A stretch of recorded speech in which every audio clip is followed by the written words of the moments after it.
നമസ്കാരം, news of the ഡേയിലേക്ക് സ്വാഗതം.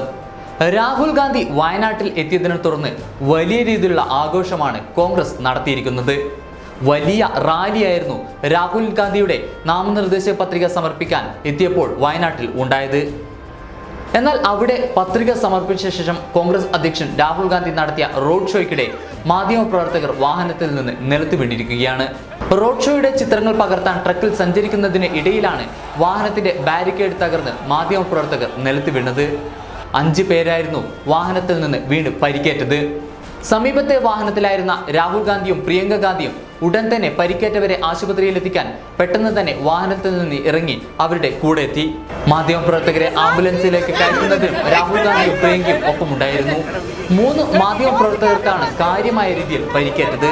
നിലത്ത് വീണവരെ ആദ്യം സഹായിക്കാൻ എത്തിയവരിൽ കോൺഗ്രസ് ദേശീയ അധ്യക്ഷനായിരുന്നു ഉണ്ടായത്. കൂടെ പ്രിയങ്ക ഗാന്ധിയും പെട്ടെന്ന് തന്നെ വന്നു. ഇതിന്റെ ചിത്രങ്ങൾ ഇപ്പോൾ സോഷ്യൽ മീഡിയയിൽ പ്രചരിക്കുകയാണ്. റോഡ് ഷോ അവസാനിക്കുന്നതിന് തൊട്ടു മുമ്പായിരുന്നു സംഭവം. പരിക്കേറ്റവർക്ക് വെള്ളം നൽകുകയും ആശുപത്രിയിലേക്ക് മാറ്റുന്നതിനും രാഹുൽ ഗാന്ധി മുന്നിൽ നിന്നു. ആംബുലൻസിലേക്ക് മാറ്റുന്നതിനും രാഹുൽ ഗാന്ധി സഹായിച്ചു. പരിക്കേറ്റ റിപ്പോർട്ടറുടെ ഷൂ എടുത്ത് പ്രിയങ്ക ഗാന്ധി എത്തിയതും വാർത്തകളിൽ ഇടം പിടിച്ചിരിക്കുകയാണ്. തിരക്കിനിടയിൽ വീണ്ടും ഷൂ പ്രിയങ്കയുടെ കയ്യിൽ നിന്ന് പോയി. എന്നാൽ വീണ്ടും ഷൂ എടുക്കുന്ന വീഡിയോ ഇപ്പോൾ സോഷ്യൽ മീഡിയയിൽ പ്രചരിക്കുന്നുണ്ട്. ഷൂ ആംബുലൻസ് ഉള്ളവർക്ക് പ്രിയങ്ക കൈമാറുകയാണ് ചെയ്തത്. India head Kerala reporter Ridson Oommen, news 9 reporter Supriya എന്നിവരെ ആശുപത്രിയിൽ എത്തിക്കാനാണ് രാഹുൽ ഗാന്ധിയും പ്രിയങ്ക ഗാന്ധിയും ഇടപെട്ടത്.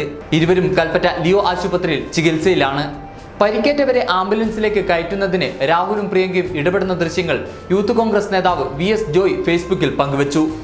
റോഡ് ഷോ അവസാനിക്കുന്ന SKMJ സ്കൂളിൽ മൈതാനിക്ക് സമീപമാണ് അപകടം നടന്നത്. കോൺഗ്രസ് ദേശീയ അധ്യക്ഷൻ രാഹുൽ ഗാന്ധി നാമനിർദ്ദേശ പത്രിക സമർപ്പിച്ചിരിക്കുകയാണ്. കനത്ത സുരക്ഷയിൽ രാവിലെ 11 മണിയോടെയാണ് കളക്ടറേറ്റിൽ എത്തി രാഹുൽ ഗാന്ധി നാമനിർദ്ദേശ പത്രിക സമർപ്പിച്ചത്. Priyanka Gandhi, KC Venugopal, Mukul Wasnik, Kozhikode DCC president T Siddique, Malappuram DCC president VV Prakash എന്നിവരാണ് നാമനിർദ്ദേശ പത്രിക സമർപ്പണത്തിന് രാഹുൽ ഗാന്ധിയെ അനുഗമിച്ചത്. രാഹുൽ ഗാന്ധി പത്രികാ സമർപ്പണത്തിന് എത്തുന്നതിനോട് അനുബന്ധിച്ച് കർശന സുരക്ഷയായിരുന്നു വയനാട് കളക്ടറേറ്റിൽ ഏർപ്പെടുത്തിയത്. 9 മണിക്ക് മുൻപ് തന്നെ ജീവനക്കാരെ എല്ലാം കളക്ടറേറ്റിനകത്തേക്ക് പ്രവേശിപ്പിച്ചിരുന്നു. നാമനിർദ്ദേശ പത്രിക സമർപ്പണത്തിന് ശേഷം രാഹുൽ ഗാന്ധി നടത്തിയ റോഡ് ഷോയിൽ അക്ഷരാർത്ഥത്തിൽ കൽപ്പറ്റ നഗരം ഇളകി മറിയുകയാണ് ചെയ്തത്. തുറന്ന വാഹനത്തിലെത്തിയ രാഹുൽ ഗാന്ധിയെയും പ്രിയങ്ക ഗാന്ധിയെയും കണ്ട് ജനങ്ങൾ ആരവങ്ങൾ ഉയർത്തി.